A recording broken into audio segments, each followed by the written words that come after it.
Kemudian lihat di sini, apa ancaman Allah bagi siapa yang menentang Rasul dan tidak mengikuti jalan para sahabat? Nuwallihi ma tawalla. Kami akan palingkan dia kepada jalan kesesatan yang telah dia pilih tersebut.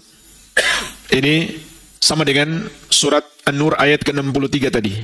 Menyelisihi Rasul, begitu pula menyelisihi jalan sahabat, maka hukumannya di dunia Allah akan menyesatkan pelakunya.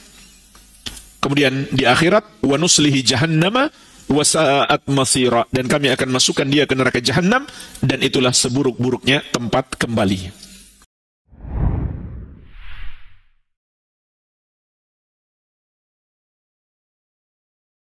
Ini penting jemaah sekalian, karena kalau kita hanya mengatakan mengikuti sunnah Nabi SAW, mungkin ada orang yang mengklaim saya juga mengikuti sunnah, saya juga mengikuti Al-Quran dan hadis.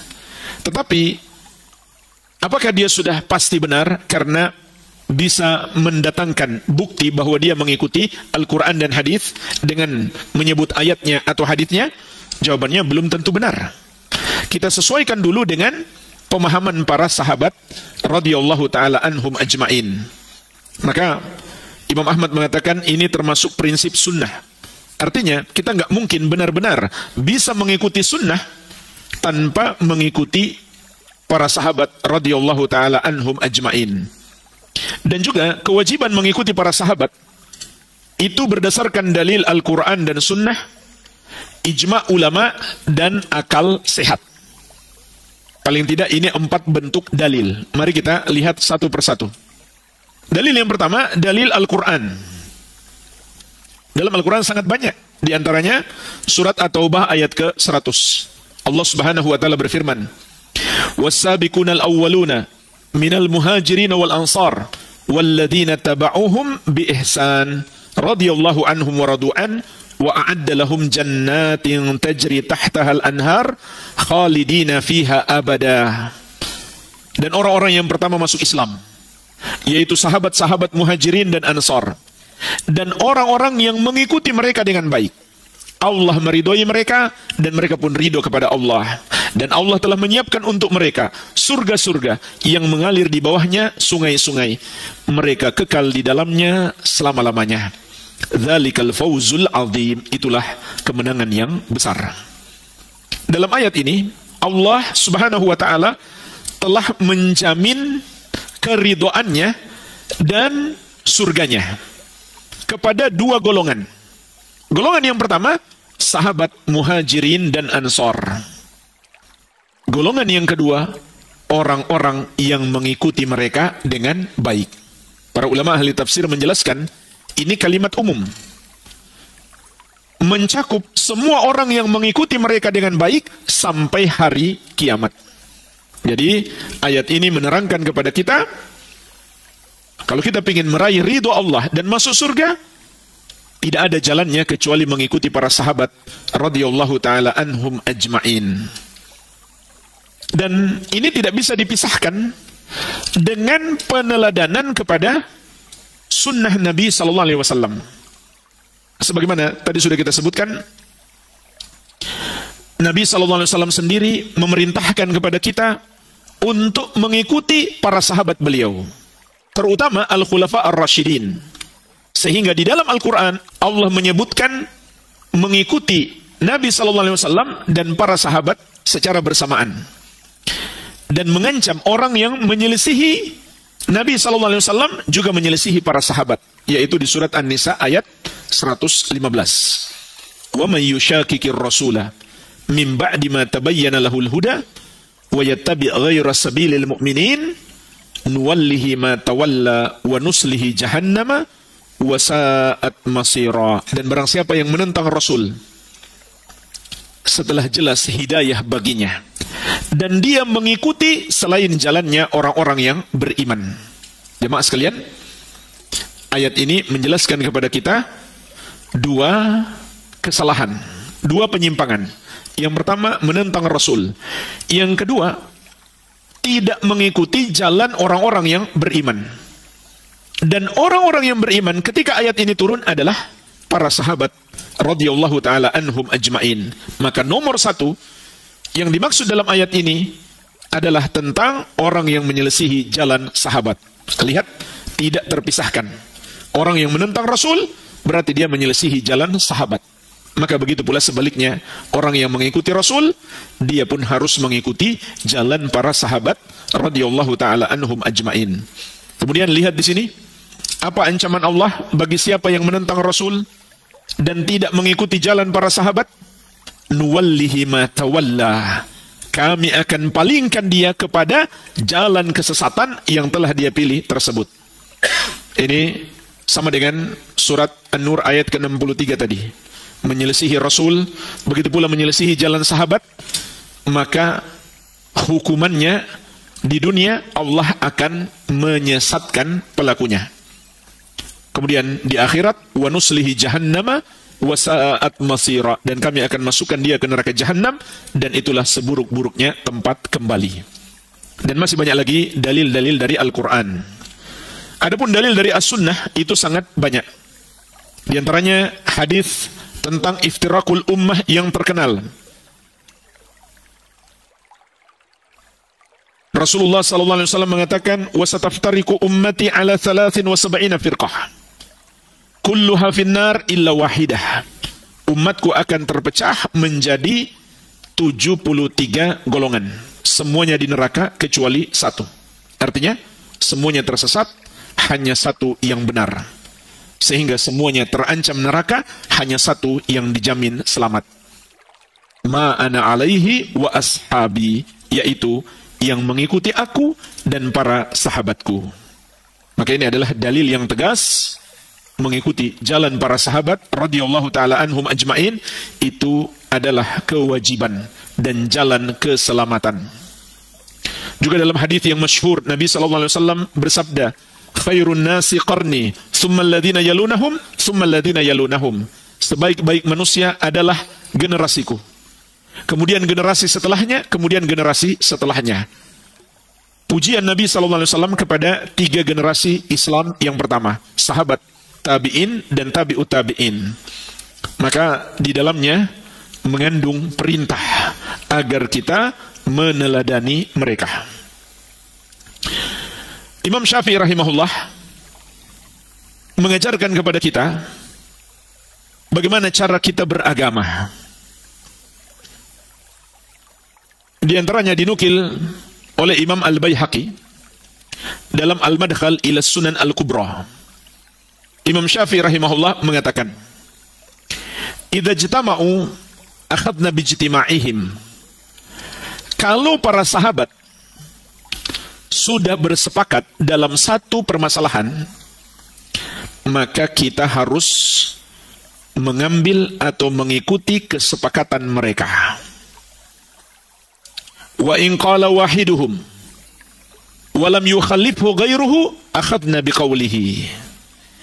Dan jika seorang sahabat berpendapat dan tidak diselisihi, tidak disalahkan oleh yang lainnya, kita juga mengambil pendapatnya. Fa in ikhtalafu akhadna biqauli ba'dihim wa lam nakhruj min aqawilihim kullihim.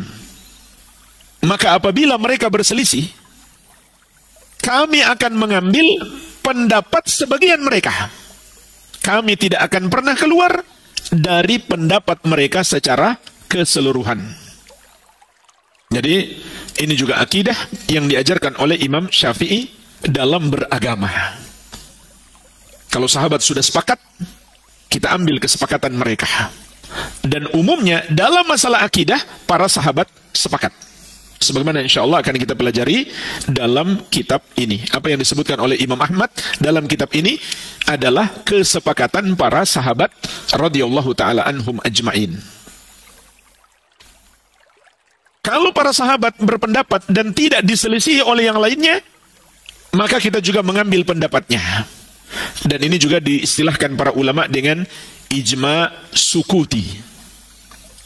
Artinya, seorang sahabat berpendapat, lalu yang lain hanya mendiamkan, tidak ada yang menyalahkan.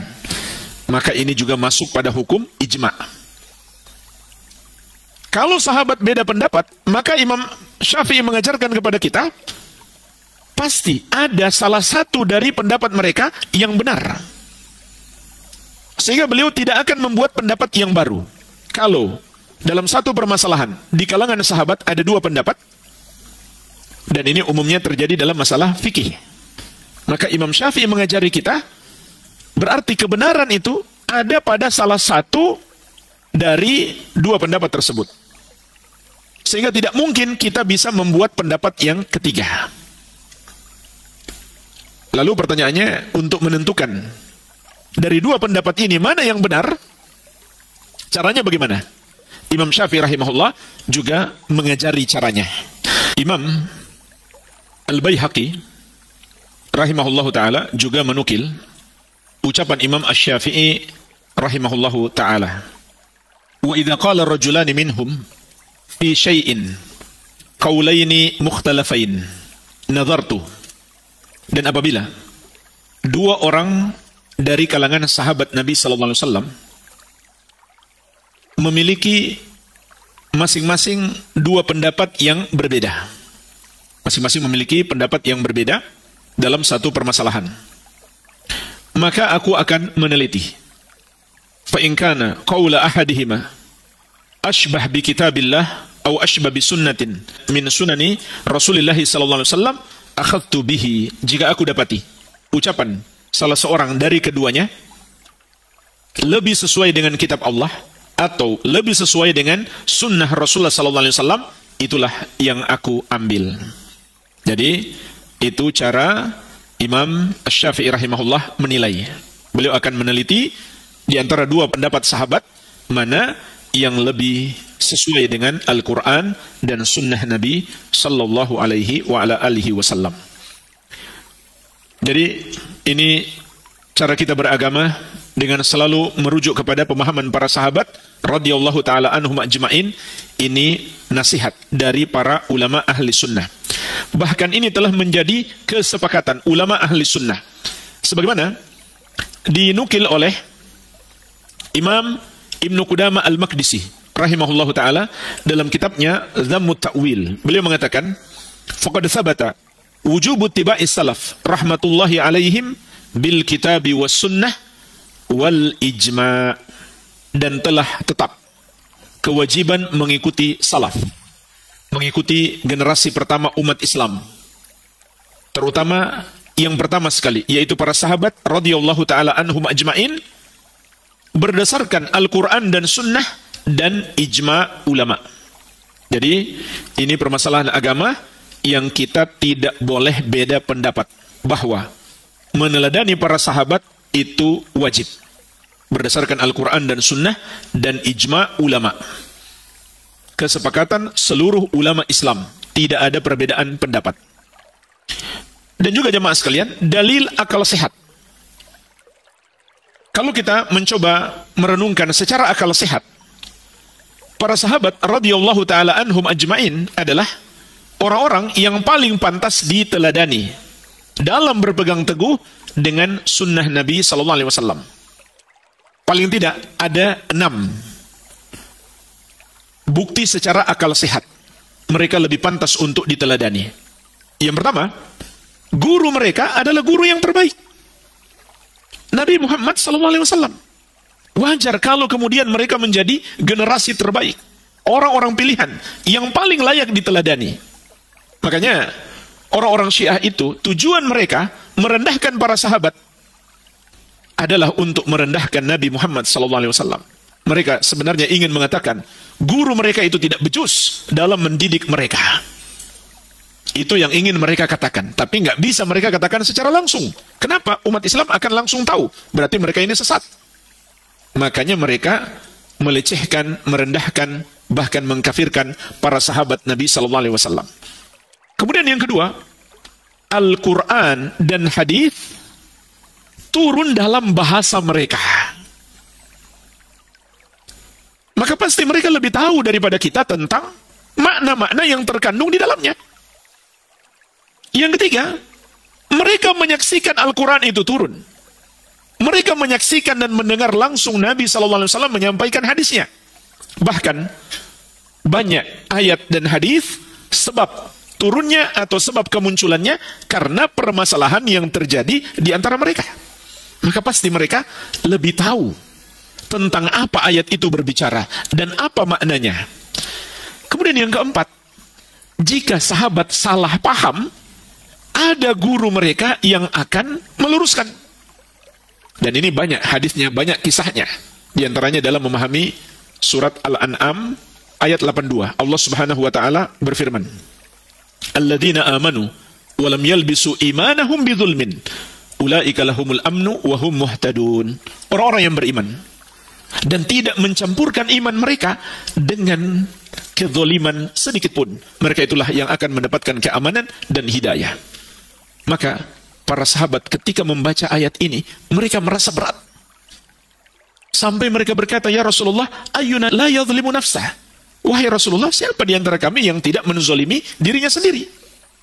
Karena ayat mengatakan orang beriman itu nggak berbuat zalim sedikit pun. Lalu siapa di antara kami yang beriman kalau begitu? Maka Nabi SAW langsung meluruskan pemahaman mereka. Laisa kama taqulun, tidak seperti yang kalian katakan.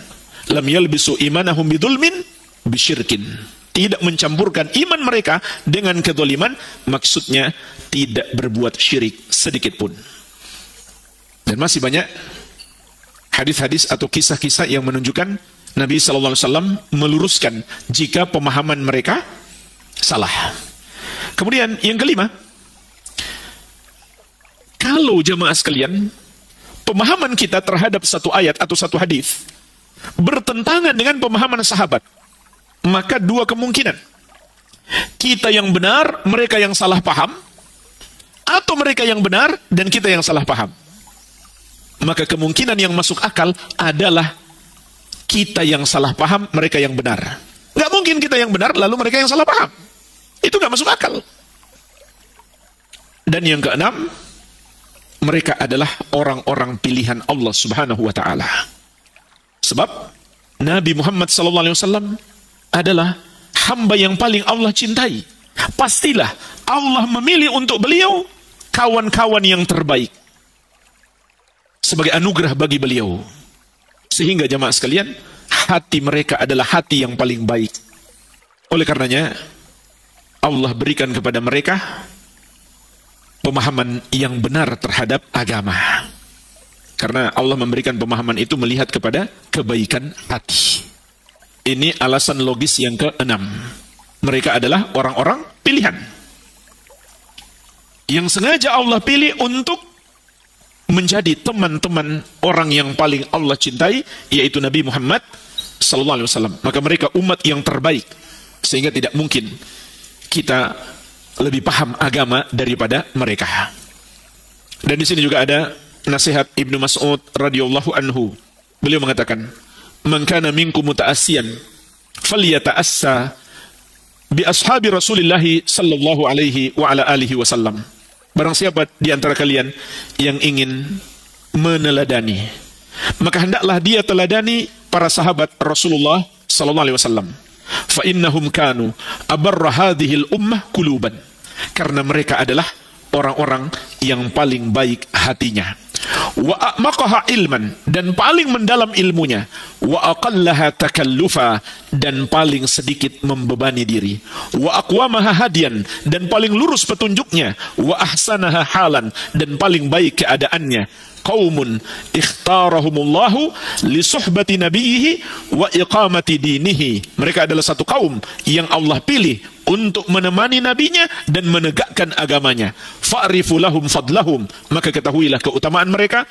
Wattabi'uhum fi atharihim, dan ikutilah athar-athar mereka, petunjuk-petunjuk mereka. Fa innahum kanu 'alal huda al-mustaqim, karena sesungguhnya mereka berada di atas hidayah yang lurus, berada di atas jalan yang lurus. Inilah jemaah sekalian, paling tidak 4 dalil kewajiban mengikuti para sahabat dari Al-Quran, As-Sunnah, Ijma' dan secara akal sehat. Walhamdulillah. Assalamualaikum warahmatullahi wabarakatuh. Sampai jumpa kembali di World Islam Channel.